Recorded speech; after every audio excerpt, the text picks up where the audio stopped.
Israel's intelligence agencies, famous for being the long arm of the State of Israel and feared by its enemies, working in the shadows deep behind enemy lines. 3 former Israeli intelligence chiefs agreed to discuss the methods used by the agencies to fight Israel's enemies. Israeli intelligence gathering in Syria. The 2 countries are technically still at war, and now that Iran and Hezbollah are operating freely in large parts of Syria, Israel has all the more reason to be worried. And these days, after 8 years of war, reality on the ground has changed dramatically.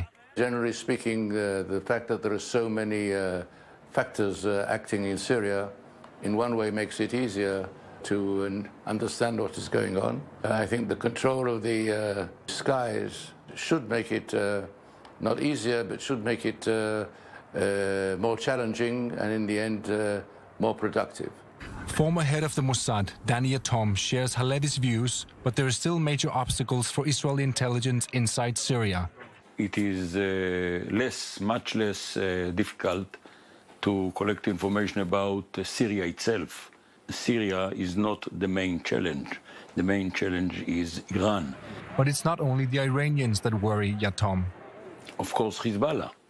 We have to gather a lot of information about Hezbollah. Hezbollah is connected very intimately to the regime in Syria. So what are the challenges when the Mossad recruits agents in an enemy country? You have to persuade this person to betray his country and to work for not necessarily Israel, because usually we don't say we are Israelis, but for any other entity. But still, it is a betrayal. And while human intelligence is still important, the Mossad is far better equipped today. During those years, a lot have happened in some other technological means. There are slices of information that we can collect today that we could not do it 20 years ago.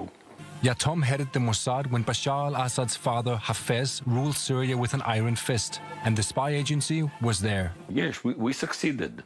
We succeeded to recruit agents that gave us, conveyed to us a lot of information, including high-ranking officials.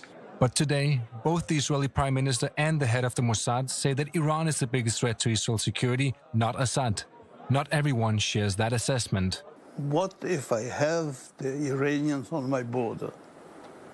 We are not going to be involved between Israel and Iran because of an Iranian presence on the Syrian border. But it's not only the current Israeli administration that is focusing on Iran. The Islamic Republic has been a top priority for Israel for decades. I served under 3 prime ministers. Mr. Netanyahu, who appointed me, Mr. Barak, who continued to keep me on the job, and Mr. Sharon.